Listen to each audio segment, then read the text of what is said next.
अस्सलामुअलैकुम, आप देख रहे हैं समा, मैं हूं रमीज अहमद और मैं हूं सिद्रा मीर। आगाज करते हैं कराची से, जहां भैंस कॉलोनी में नौजवान की हलाकत मौमा बन गई।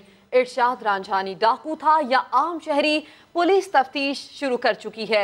मकतूल को 2 रोज कबल यूसी चेयरमैन ने फायरिंग करके जख्मी किया था। इरशाद सड़क पर तड़पता रहा लेकिन किसी ने मदद ना की। हलाकत की वीडियो सोशल मीडिया पर वायरल होने के बाद हुक्काम जाग उठे। भैंस कॉलोनी कराची में शहरी की हलाकत का मामला उलझ गया। 2 रोज कबल यूसी चेयरमैन रहीम शाह ने एक शख्स को गोली मारकर जख्मी किया। इरशाद रांझानी नामी शख्स जमीन पर तड़पता रहा मगर किसी ने उसकी मदद न की। रहीम शाह का दावा है कि उन्हें लूटने की कोशिश की गई, अपने दिफा में फायरिंग की। ये भैंस कॉलोनी मोड़ पे जिस वक्त मैं पहुंचा तो यहाँ पर 2 मोटरसाइकिल सवार थे जिन्होंने मुझे गाड़ी रोकने की कोशिश की। मैंने गाड़ी भगा दी।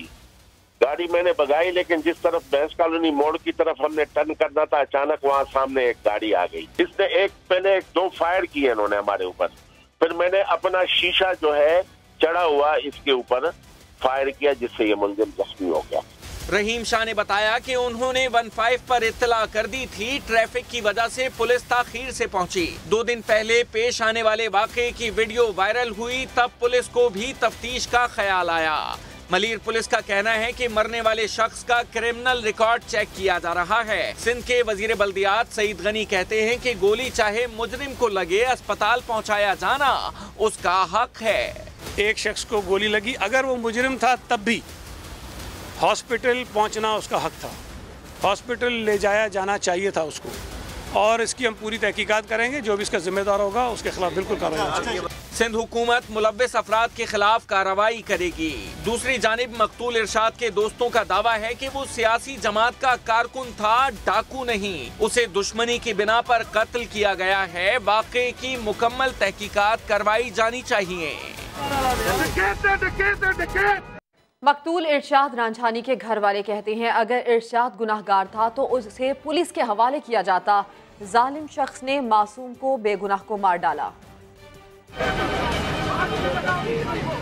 कराची की भैंस कॉलोनी में हुजूम के दरमियान तड़प तड़प कर जान देने वाला इरशाद रांझानी दादू का रिहायशी था। 38 साल इरशाद के 3 बच्चे थे। घर वाले गम से निढाल हैं। कहते हैं कि इरशाद को डकैत कहकर गोलियां मारने वाले यूसी चेयरमैन रहीम शाह ने जुल्म किया है। मुजरिम था तो पुलिस के हवाले किया जाता। पुलिस मुकम्मल रहीम शाह वाली बात कर रही थी। रहीम शाह जैसे उनको कहा है कि भाई मुझसे डकैती कर रहे थे ये लोग, और मैंने इरशाद को गोली मारी अपनी गाड़ी के अंदर से। ये सरासर एक झूठा और एक प्लांटेड इल्ज़ाम है। इरशाद की वालदा की दुहाई, रहीम शाह को गिरफ्तार किया जाए। असां चवंदासीं त मूंखे इंसाफ़ खपे। असांजो ज़ुल्म थियो आहे मूंसां। मुंहिंजी भेण गुज़ारे वई आहे इन हेरियास में। हाँ फाटी पियो अथसि। वियो हो पंहिंजी रोज़ी रोटीअ सां, उनखे बेगुनाह मारियो अथनि। अहले खाना ने चीफ जस्टिस और वजीर आजम से इंसाफ की अपील की है। लियाकत अली, समा, दादू। SSP मलीर इरफान बहादुर का कहना है कि भैंस कॉलोनी वाक़े की हर पहलू से तफ्तीश की जा रही है। तफ्तीशी अफसर ने एनी शाहिदीन को तलब कर लिया। इन्वेस्टिगेशन है वो भी जारी है। इसमें जो यूसी चेयरमैन है उनका ये क्लेम था कि मैं बैंक से पैसे निकलवा के नर्सरी से आ रहा था भैंस कॉलोनी अपने घर। तो जैसे ही भैंस कॉलोनी पहुंचे हैं तो वहाँ पे इन्होंने इंटरसेप्ट किया है और उन्होंने उनको लूटने की कोशिश की है, जिस पे इनके पास जो इनका लाइसेंस याफ्ता पिस्तौल था उससे इन्होंने फायर किया है। मरने वाले का कोई क्रिमिनल रिकॉर्ड सामने आया सर? अभी उसका क्रिमिनल रिकॉर्ड निकलवा रहे हैं। अगर CRO में मौजूद होगा तो बिल्कुल हम उसको भी मंजर आम करेंगे। मौके के ऐनी शाहिद हैं और जो गवाह हैं, जो वीडियो वायरल हुई है उसमें जो लोग खड़े हुए हैं, उन तमाम को IO ने तलब किया है उनके बयान कलम बंद करने के लिए। कराची के इलाके सोहराबकोट कोयटा टाउन में डकैती का वाकया 2 अफराद की जान ले गया। मरने वाले अफराद बैंक से रकम निकलवा कर आ रहे थे। मजीद जानते हैं खुर्शीद आलम की रिपोर्ट में। कराची वाले लुट रहे हैं। डकैत मुजाहिमत करने पर गोलियां चलाने से भी नहीं चूक रहे। यह है कोयटा टाउन का वो मुकाम जहां नामालूम मोटरसाइकिल सवार मुलजिमान ने मुजाहिमत करने पर 2 अफराद की जिंदगी का चिराग गुल कर दिया। मरने वाले वली खान और अमानुल्लाह लियाकताबाद के बैंक से रकम निकलवा कर वापस आ रहे थे कि मुलजिमान ने घेर लिया। दोनों ने नकाब लगाया हुआ था, मुंह नजर नहीं आ रहा था। सामने से निकले, इधर पुलिस भी खड़े थे। पुलिस वालों को आवाज लगा रहा था। मैं कह रहा यार ये चोर है, पकड़ो इनको, बंदों को मार दिया। पुलिस वाले ने एक ने हवा पे फायरिंग किया और वो दोनों चले गए। वाकये की इत्तला मिलने पर एसएसपी मलिर इरफान बहादुर भी जाए वारदात पर पहुंचे। एसएसपी इरफान बहादुर का कहना था जाए वकुआ से मिलने वाली शहादतों का फोरेंसिक मुआयना जारी है। इकट्ठे कर रहे हैं, मौके से शवाहिद सारे इकट्ठे कर रहे हैं। टेक्निकल हमारे पास फैसिलिटीज़ हैं, उन तमाम को जो है वो हम अवेल करेंगे और इंशाल्लाह जल्दी इस केस को वर्कआउट करके आप लोगों को। मरने वाले दोनों शहरी कोयटा टाउन के ही रिहायशी थे। पुलिस के मुताबिक बैंक से मकतूलीन की फुटेज हासिल कर रहे हैं। पुलिस के मुताबिक मुलजमान की तलाश जारी है। कैमरामैन मोहम्मद आतिफ के साथ खुर्शीद आलम, समा, कराची। खैरपुर में कत्ल होने वाली रमशा का वालिद 7 रोज बाद घर पहुंच गया। परवेज वसान ने बताया कि उसे बेटी के कत्ल होने के बाद ही पुलिस ने उठा लिया। नवाब वसान की मदाखलत पर उसे छोड़ दिया गया। शफीक शर की रिपोर्ट। खैरपुर में कत्ल की गई रमशा वसान का लापता वालिद 7 रोज बाद घर लौट आया। परवेज वसान कहता है कत्ल के बाद से पुलिस ने हिरासत में ले रखा था। मतलब मुझे पुलिस बेगुना मुझे अंदर के पेरी दी। अच्छा। उन्हें खौफा में मां थोड़ो साइड थी और ना खान फोन के पूछे दिन वाला पेरी में एफआईआर ठाए मुते पैसे छु तू सच्ची कर बा मां तो के मां जो मान के मुखे पर फसाया दानो। बेटी के कत्ल के मनाजिर आज भी बाप की आंखों के सामने घूमते हैं। देरी को मुते चढ़िया बेजना 3 जना अंदर हलिया गया जे अंदर जे भगा माच में भजो अंदर कमरे में देरी को मुते चढ़िया मुखे मुडी अड़ाए खट में अंदर डज खबर। समा की टीम ने राब्ता किया तो एसएसपी खैरपुर उमर तुफैल ने परवेज वसान की गिरफ्तारी से मुताल्लिक मौक़िफ़ देने से इनकार कर दिया। रमशा कत्ल केस में नामजद 5 मुल्जिमान में से 3 अब भी कानून की गिरफ्त से बाहर हैं। शफीक शर, समा, खैरपुर। कराची में चोरों ने मस्जिद को भी ना छोड़ा। शाह फैसल कॉलोनी नंबर 1 में वारदात की फुटेज समा ने हासिल कर ली। कराची में चोर लुटेरे आजाद हैं और इतने बेखौफ हैं कि मस्जिद को भी नहीं छोड़ते। शाह फैसल नंबर 1 में मस्जिद के अंदर चोरी की वारदात हुई। चोर दीवार फैलान कर आया, इत्मीनान से चलता हुआ मस्जिद में दाखिल हुआ। कुछ ना मिला तो गला हुआ वायर उठाकर अपने साथ ले गया। वाकया 7 जनवरी की सुबह 8:30 बजे पेश आया। पुलिस ने सीसीटीवी फुटेज की मदद से मुलजिम की तलाश शुरू कर दी। उधर फैसलाबाद वालों को किसी का खौफ नहीं। पाबंदी के बावजूद पतंगबाजी की और इस दौरान मुख्तलिफ इलाकों में हवाई फायरिंग भी की गई। पुलिस मुल्जिमान को गिरफ्तार ना कर सकी। इसी पर अपडेट्स हासिल करेंगे समा के नुमाइंदे खुर्रम शहजाद से। खुर्रम बताइएगा। हाँ जी बिल्कुल, आज जो है फैसलाबाद में मिनी बसंत बनाई गई है और ना सिर्फ जो है कातल डोर जो है वो लोगों के गलों पर फिरती रही बल्कि शदीद हवाई फायरिंग भी की गई है। मुख्तलिफ इलाके हैं जिसमें इलामा इकबाल कॉलोनी है, इसके अलावा फैक्ट्री एरिया का इलाका है, मंसूराबाद है और इस तरह के दीगर इलाकों में शदीद हवाई फायरिंग की गई है। हवाई फायरिंग से लोगों में खौफ और हरास फैला है लेकिन पुलिस जो है वो कहीं नजर नहीं आ रही। अपडेट्स के शुक्रिया खुर्रम। कराची में एक बार फिर गैस बहरान शिद्दत इख्तियार कर गया। सीएनजी स्टेशंस कल से बंद पड़े हैं। घरेलू सार्फिन को कहीं गैस की बंदिश तो कहीं प्रेशर में कमी का सामना है। साइट की सनतें भी बंद पड़ी हैं। कराची वालों को गैस का बहरान सता रहा है। जहां गैस आ रही है वहां प्रेशर इंतहाई कम है। लियारी, कोरंगी नंबर 2, ढाई, नाजमाबाद, गुलशन इकबाल, डिफेंस, क्लिफ्टन, महमूदाबाद, गुलिस्तान जौहर के कुछ blocks, north Karachi, old city area और गुलबहार के मकीन सख्त परेशान हैं। इन लोगों को शर्म है जरा सी भी नहीं है कि जब हमारा ख्याल ही नहीं करना तो ऐसा करे हमारे लिए कोई लंगर खुलवा दो जहाँ हम जाके 3 टाइम में अल्लाह वास्ते का खा लें बैठ के। गैस बहरान से मर्द हजरात की दौड़े लग गईं। सिलेंडर्स में गैस भरवा कर तंग आ गए। सीएनजी स्टेशंस भी 34 घंटों के लिए बंद कर दिए गए थे जो हफ्ते की सुबह 8 बजे खुलेंगे। दूसरी जानिब साइट की सनतें भी मुतासिर है। 3 दिनों से पैदावारी निजाम ठप पड़ा है। 150 MMCFD चोरी हो रही है गैस। ये जो चोरी हो रही है वो रोकना किसकी जिम्मेदारी है? हम किस वजह से इसमें फंसे हैं? सनतकारों और शहरियों ने वफाकी हुकूमत से अपील की है कि गैस का बहरान खत्म किया जाए। गैस बहरान पर वज़ीर आला सिंध ने वज़ीर आज़म को फिर खत लिख दिया। मुराद अली शाह कहते हैं SSGC ने बताया वफाक गैस नहीं दे रहा। आज MD सुई सदन गैस कंपनी से भी बात की है। उसने अपनी लाचारी दिखाई है कि जी मुझे गैस फेडरल गवर्नमेंट दे नहीं रही, इस वजह से मैं कुछ नहीं कर सकता। इस वक्त हमारे डोमेस्टिक यूजर्स की और इंडस्ट्री की रिक्वायरमेंट है और हमारे पावर प्लांट्स की वो कम से कम 1500 MMCFD है और इस वक्त हमें 1200 से कम दी जा रही, जिस वजह से ये गैस की शदीद जो है लोड शेडिंग हो रही है। मैंने मजबूर होकर, मुझे पहले ख़त का जवाब नहीं आया 20 दिन में, ना किसी का फ़ोन आया, ना किसी ने कुछ कहा कि भाई ये सिंध के लोगों के साथ जो जुल्म हो रहा है हम भी उसको समझते हैं, कुछ नहीं हुआ।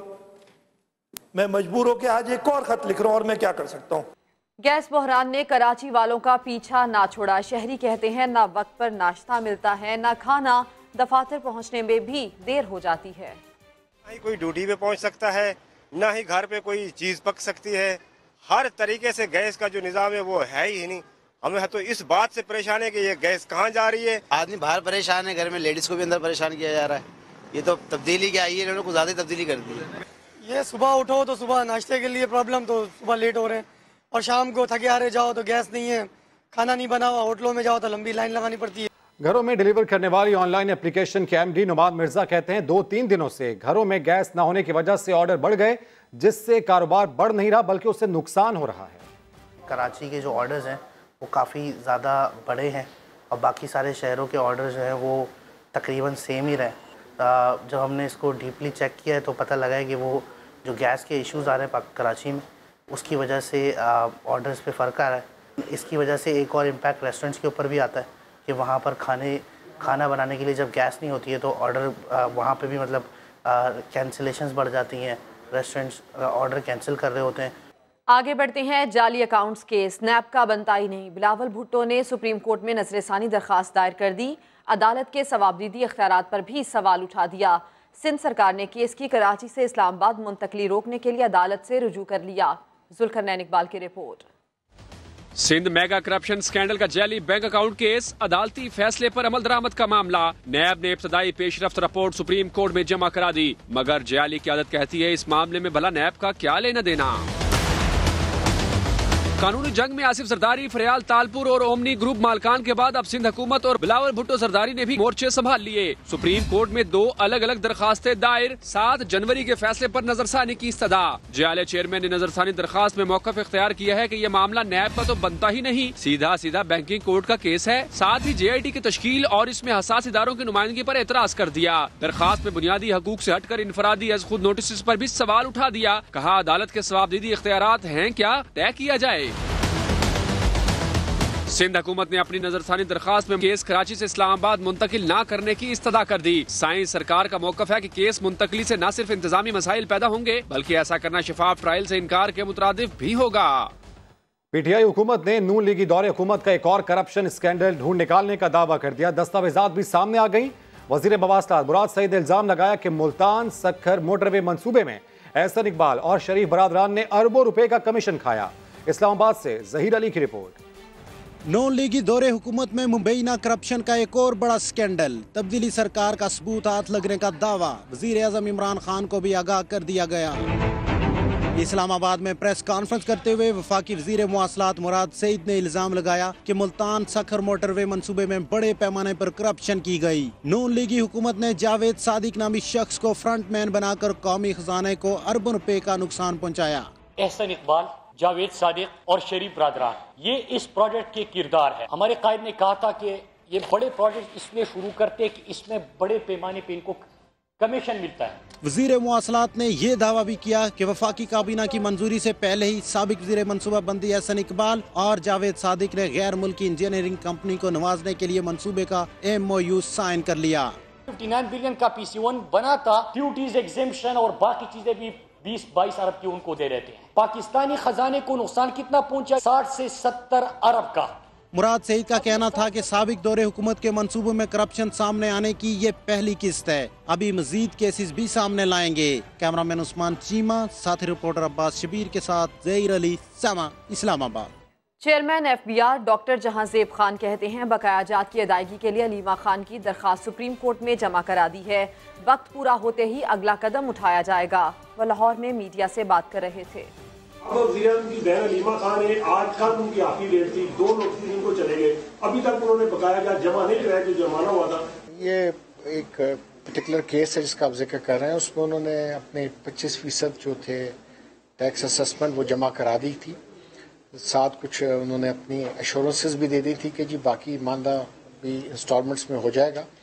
और उन्होंने एक दरख्वास्त दी हुई है कि जी जिस तरह बाकी टैक्स पेयर्स को सहूलत होती है कि वो 10% जमा करा के अपील में जा सकते हैं, तो उनको भी इसी तरह ट्रीट किया जाए। तो वो उनकी जो पिटीशन है वो ज़ेर गौर है। तो इस वक्त तक उन्होंने अपनी कंप्लायंस में और कोई उनकी तरफ से ऐसा नहीं हुआ कि कंप्लायंस में 25% जमा करा चुकी हैं और बाकियों के लिए उन्होंने जो एक टैक्स पेयर के हकूक़ हैं उसके मुताबिक दरख्वास्त दी है, जो कि सुप्रीम कोर्ट को फॉरवर्ड कर दिया। इसमें जो भी कानून के मुताबिक होगा, अगर वो टाइम पूरा हो गया तो उसके कानून के मुताबिक अगले स्टेप्स होंगे उसमें। और अब बात शेख रशीद की, जिन्होंने सिर्फ सीटियां ही नहीं बजाई, सियासी मुखालफिन को भी कड़क लहजे में ललकारा। कहा नून लीग की सियासत कतरी से शुरू होकर पथरी पर खत्म होती है, उनको ढील नहीं मिलेगी।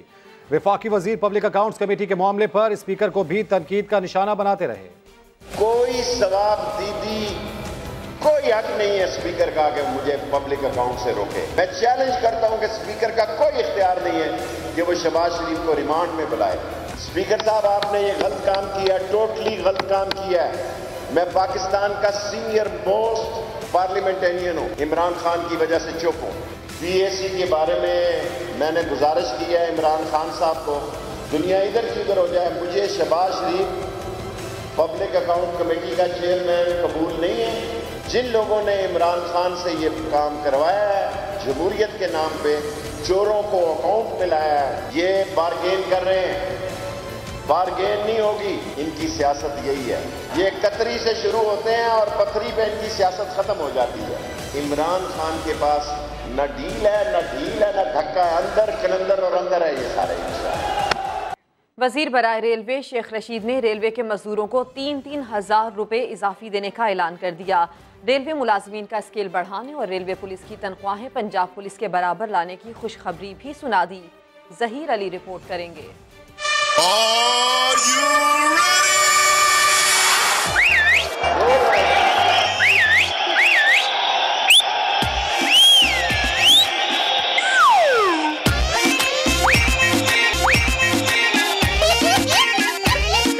वजीर रेलवे शेख रशीद का कैरेज फैक्ट्री रावलपिंडी का दौरा। रेलवे के तमाम मजदूरों को 3-3 हज़ार रुपए इजाफी देने का ऐलान। तमाम रेलवे मुलाजमीन का एक स्केल बढ़ाने और रेलवे पुलिस की तनख्वाहें पंजाब पुलिस के बराबर करने की खुशखबरी भी सुना दी। 3,000 रुपया हर मजदूर को इमरान खान की तरफ से तोहफे के तौर पर एक स्केल तमाम रेलवे के मजदूरों के बढ़ाना चाहता हूँ और पुलिस की तनख्वाह पंजाब की पुलिस करना चाहता हूँ। ये मैंने समरी वजीर आजम साहब को भिजवा दी है। वजीर रेलवे के ऐलान पर मुलाजमीन ने खुशी में सीटियां बजाई तो शेख रशीद ने भी अवामी अंदाज अपनाते हुए सीटियों का जवाब सीटियों से दे दिया।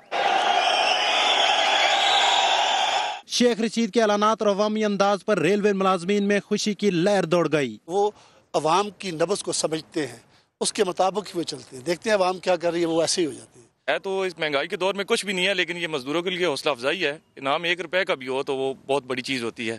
शेख रशीद ने कैरेज फैक्ट्री में मजदूरों के साथ मिलकर खुद वेल्डिंग भी की। उनका कहना था कि आइंदा से कोई पैसेंजर ट्रेन इंपोर्ट नहीं करेंगे, सारी ट्रेनें यहीं बनेंगी। धरना पाकिस्तान की तारीख का फैसला कुन मोड़ था। नवाज शरीफ और जरदारी सियासी तौर पर किस्सा पारीना बन गए। गुज़श्ता अदवार में मुल्क के खजाने को लुटेरों की तरह लूटा गया। वज़ीर इत्तलात फवाद चौधरी इस्लामाबाद में तकरीब से खिताब कर रहे थे। 10 सालों में पाकिस्तान की मईशत की बुनियादें हिला दी नून लीग ने और पीपल्स पार्टी ने, और ये जो तहरीक थी इमरान खान की, उसकी बदौलत मुमकिन हो सका कि आज आसिफ जरदारी और नवाज शरीफ सियासी तौर के ऊपर एक किस्सा पारीना बन चुके हैं। उनकी कोई सियासी हैसियत मुल्क में बाकी नहीं रही है, सिर्फ उनकी एक समझिए कि न्यूसेंस वैल्यू रह गई है। सियासत में तो वो स्ट्रगल कर रहे हैं, उनकी तो पार्टीज स्ट्रगल कर रही हैं कि वो खड़े होने की जगह नहीं है उनके पास। ये एक फिनोमेना है जो तहरीके इंसाफ की सूरत में और उस धरने की सूरत में पाकिस्तान के लोगों को सामने आया और हमने ये बदला। पीपल्स पार्टी के रहनुमा खुर्शीद शाह ने अलीम खान केस में इमरान खान से भी तफ्तीश का मुतालबा कर दिया। खुर्शीद शाह ने सवाल उठाया, इमरान खान के उम्रे की अदायगी और इलेक्शन के अखराजात कहाँ से हुए? बिलावल हाउस के ड्राई क्लीन बिल्स की तहकीकात हो सकती हैं तो इस पर भी पूछा जाना चाहिए। अलीम खान के नाम के साथ एक और नाम भी जुड़ा हुआ है, ये नजर नहीं आया काफी अरसे से बाद।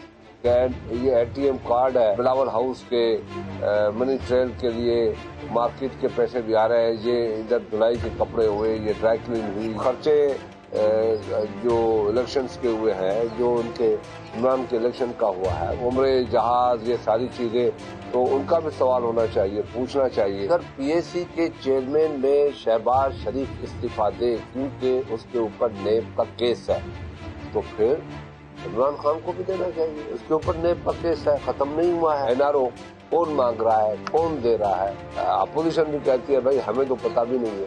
अगर कोई मांग रहा है, हम बार बार कह रहे हैं कि जी मांग रहा है उसको नाम दे दो। मुस्लिम लीग काफ को पंजाब में एक और वजारत मिल गई। फयाजुल हसन चौहान कहते हैं हुकूमत गिराने का ख्याल पूरा नहीं होगा, पीटीआई 5 साल पूरे करेगी। लाहौर से तरहब असगर की रिपोर्ट। इत्तेहाद में आने वाली दरारें पुर हो गयीं। एक वजारत के इजाफे ने पुल का काम किया और मुस्लिम लीग काफ और तहरीके इंसाफ में इख्तलाफात दूर हो गए। गवर्नर पंजाब चौधरी सरवर ने नए वजीर मोहम्मद रिजवान से हल्फ लिया। वजीर आला पंजाब समेत दीगर वज़रा भी तकरीब में शामिल हुए। इमरान खान साहब का, वजीर आला साहब का, मेरी अपनी पार्टी जिन्होंने मेरे पे इतना एतमाद किया, सबका शुक्रिया अदा करता हूँ। मौका देखकर फयाजुल हसन चौहान भी खामोश न रहे और हुकूमत गिरने की बातें करने वालों को आड़े हाथों लिया। शरीकों की जो ख्वाहिश थी ना कि पंजाब हुकूमत जो है वो डिमोलिश हो जाएगी और पंजाब हुकूमत ख़तरे का शिकार हो जाएगी, तो इंशाअल्लाह पंजाब हुकूमत इमरान खान साहब की कप्तानी में और सरदार उस्मान बुज़दार साहब की वज़ारत आला के तहत 5 साल पूरे 30 को एहतशाम के साथ पूरा करेंगे। मामूलात तय पाने के बाद अमार यासिर अपना इस्तीफा वापस ले लेंगे। मुस्लिम लीग काफ के साजिद भट्टी को पार्लिमानी सेक्रेटरी भी बना दिया गया है। नए वजीर के इजाफे पर पंजाब काबीना में वज़रा और मुशीरों की तादाद 44 हो गई है। अब बात करते हैं सिंध असेंबली के इजलास की। इजलास के दौरान नुसरत सहर अब्बासी और स्पीकर आगा सिराज दुरानी में एक बार फिर नोक झोंक हुई। क्या कुछ हुआ आपको दिखाते हैं। कोई डाइन है, डाइन जो 90 अरब खा गई है, तो सर लाड़काना या कोई दूसरा अब अपने सवाल पे आ जाए ना, सिर्फ अब अपने सवाल पे आ जाए। बेनजीर आबाद ही क्यों? आपको सियासत करनी है। मैं क्या सियासत करूं? मैंने तो सवाल पूछा है सर, मैंने सवाल पूछा है। अगर नहीं देना पसंद करें तो उनकी मर्जी है। मैंने किसी का नाम थोड़ी लिया है, मैंने किसी का नाम थोड़ी लिया है। I didn't take name. I said only court. ये कोई तरीका है? इसलिए मैंने किसी का नाम नहीं लिया। मैं दूसरा सवाल पूछ लेती हूँ सर, मैं दूसरा सवाल पूछ लेती हूँ। सप्लीमेंट्री पूछे। आप ना दें मुझे, मैं दूसरा, मैंने तो नाम ही नहीं लिया। परेशानी क्यों हो गई है? मैंने तो नाम ही नहीं लिया, परेशानी क्यों हो गई? दूसरी जानिब खैबर पख्तूनख्वा असेंबली इजलास में बीआरटी मंसूबे पर बहस के दौरान हंगामा हो गया। अपोजिशन का डेप्यूटी स्पीकर के सामने एहतजाज, तहकीकात का मुतालबा कर दिया। सज्जाद हैदर की रिपोर्ट। खैबर पख्तूनख्वा असेंबली का इजलास शुरू होते ही अपोजिशन अरकान बिफर पड़े। डिप्टी स्पीकर की जानिब से बात करने की इजाजत ना मिली तो किया शोर शराबा। शोर शराबा अभी थमा नहीं था कि नून लीग की सोबिया शाहिद ने बीआरटी मंसूबे में हुकूमत पर 1.5 अरब रुपए कमीशन का इल्जाम लगा दिया। शफाफियत की बात मैं कहूँ तो नेब के जरिए 1.5 अरब रुपए इसमें कमीशन लिया गया, जो पिछले इलेक्शन में इस्तेमाल हो चुका है। अपोजिशन के इल्जामात पर सूबाई हुकूमत ने बीआरटी की तहकीकात के लिए पार्लिमानी कमेटी बनाने का ऐलान भी कर दिया। कैमरामैन हयात खान के साथ सज्जाद हैदर, समा, पेशावर। और सिंध में नकल की रोकथाम के लिए मैदान में इम्तिहानात का फैसला तलबा और वालिदैन ने मुस्तरद कर दिया। सोनिया शहजाद रिपोर्ट करेंगी।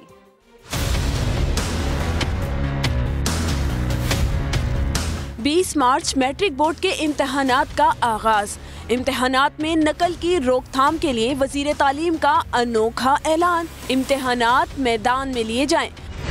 वजीर तालीम की इस फरमाइश पर कई सवालात उठ गए। मार्च में पड़ने वाली शदीद गर्मी में टेंट में इम्तिहान मुमकिन होगा। 3.5 लाख से जायद तलबा के लिए पीने के पानी का इंतजाम हो पाएगा और बाथरूम जैसी बुनियादी सहूलत मैदान में मिल सकेगी। चेयरमैन मैट्रिक बोर्ड का कहना है कि तलबा की इतनी बड़ी तादाद के लिए फर्नीचर मिलना मुश्किल है। सेकंड शिफ्ट में जो 2 बजे से 2:30 बजे से होगी तो उस टाइम गर्मी की शिद्दत ज़्यादा होगी और हर टेंट में 100% पंखों को प्रोवाइड करना शायद इतना आसान नहीं होगा। वजीर तालीम के इस ऐलान पर तालिबात बेहद परेशान है। वॉशरूम का मसला होगा, लाइट्स भी नहीं होंगी, हाथ में पसीना आएगा, हम पेन पकड़ेंगे तो हमारे पेपर भी उससे खराब हो सकता है। वालिदैन भी इस ऐलान से कुछ खुश दिखाई नहीं देते। आप लोग पंखे लगाएंगे अब इतने बड़े टेंटों में, इतने मैदान में आप लगा सकते हैं। पुराना सिस्टम है वो बेहतरीन है। चेयरमैन मैट्रिक बोर्ड कहते हैं कि ऐसे सरकारी स्कूल्स चुन रहे हैं जहां बड़े मैदान हैं। इसके बाद इंतजामात को हतमी शक्ल देंगे। महकमा तालीम ने सिंध भर में नकल की रोकथाम के लिए एक अनोखा ऐलान तो कर दिया है, लेकिन अब देखना यह है कि इस ऐलान के बाद सिंध भर में नकल का चिन्ह कंट्रोल में आ भी सकेगा। कैमरामैन मोहम्मद कामरान के साथ सोनिया शहजाद, समा, कराची। फैसलाबाद में हुकूमती पाबंदियों के बावजूद वो काटा का शोर मच गया। मंचलों ने पुलिस की वार्निंग हवा में उड़ा दी। शाहीन शहजादी की रिपोर्ट। भरंगी पतंगों से भर गया, हर तरफ बो काटा का शोर मच गया। पुलिस ने लगाया पूरा जोर, मगर मंचलों ने बसंत की पाबंदी पर फेर दी रंगीली डोर।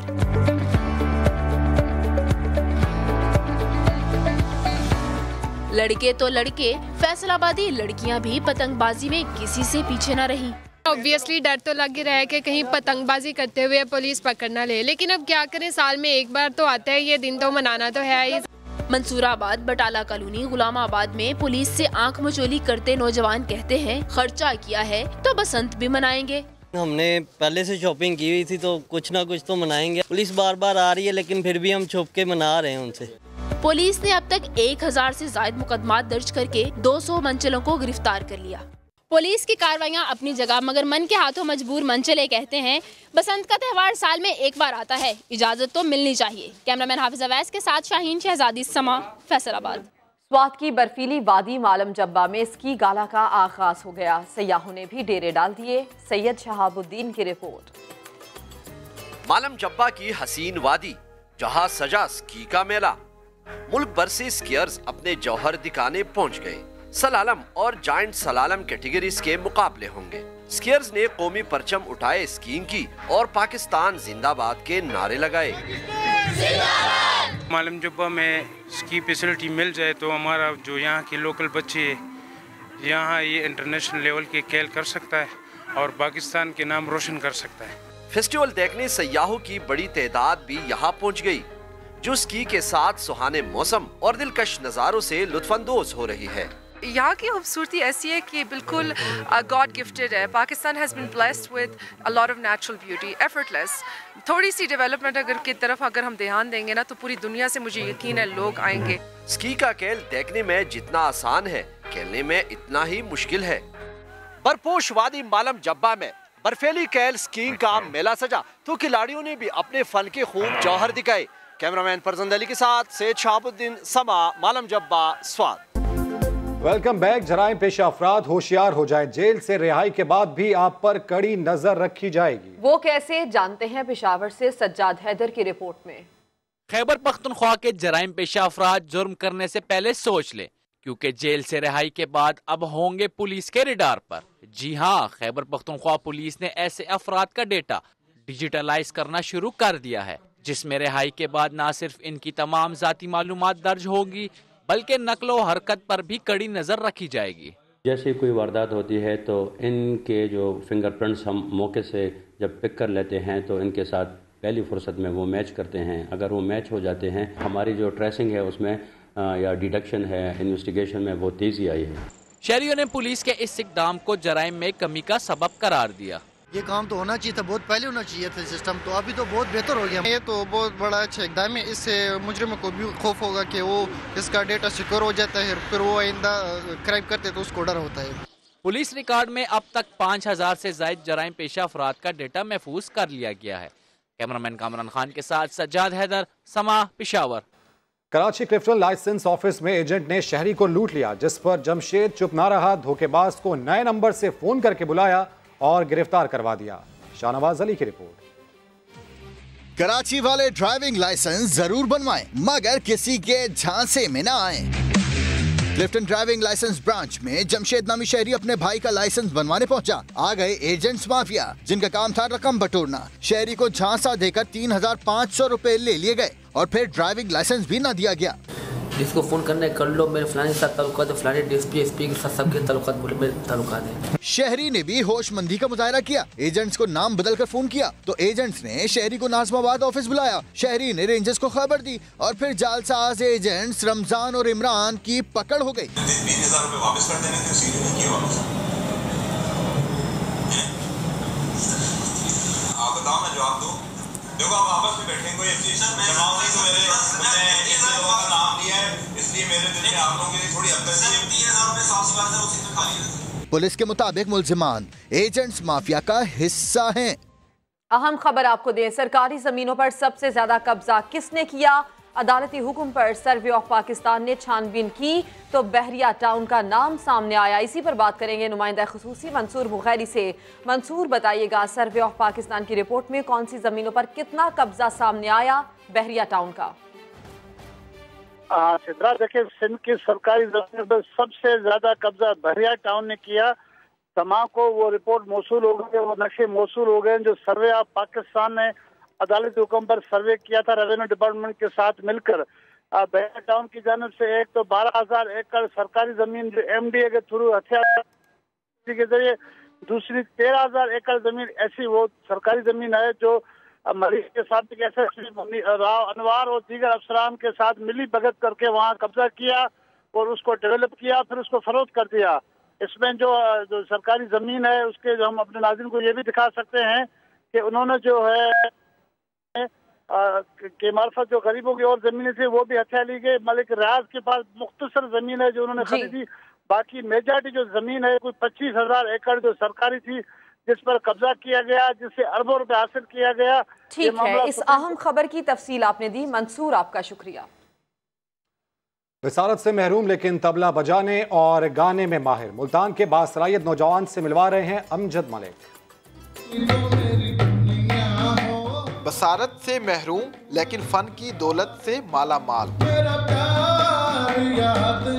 मुल्तान के 25 साला जवेद अहमद के हाथ जब तबले पर पड़ते हैं तो सुनने वाले इसके सहर में जकड़ जाते हैं। मेरा प्यार तुम, मेरी मंजिल तुम्ही। मुझे बचपन से ये शौक है गाने का और तबला बजाने का। मैं गाता भी हूँ और साथ साथ तबला भी खुद बजाता हूँ। ब्लाइंड सेंटर में जब तबला नवाज जवेद अपने फन का मुजाहरा करता है तो साथी भी खूब महसूस होते हैं। जब हम बोर होते हैं तो जवेद साहब के पास आ जाते हैं, वो हमें तबला भी सुनाते हैं और गाने भी, तो इस वजह से हमारी टेंशन भी दूर हो जाती है। जावेद अहमद अपने फन के जरिए पाकिस्तान का नाम दुनिया भर में रोशन करना चाहता है। हौसले और हिम्मत की मिसाल जावेद अहमद अपने फन से लोगों की जिंदगियों में खुशियां बिखेर रहा है। कैमरामैन चौधरी महबूब के साथ अमजद मलिक, समा, मुल्तान। बुलेटिन से इतना ही। खबरों की डिटेल्स के लिए विजिट कीजिए sama.tv। इसके अलावा आप हमें फेसबुक और ट्विटर पर भी ज्वाइन कर सकते हैं। ब्रेक के बाद आप देख सकेंगे प्रोग्राम 7 से 8। देखते रहिए समा।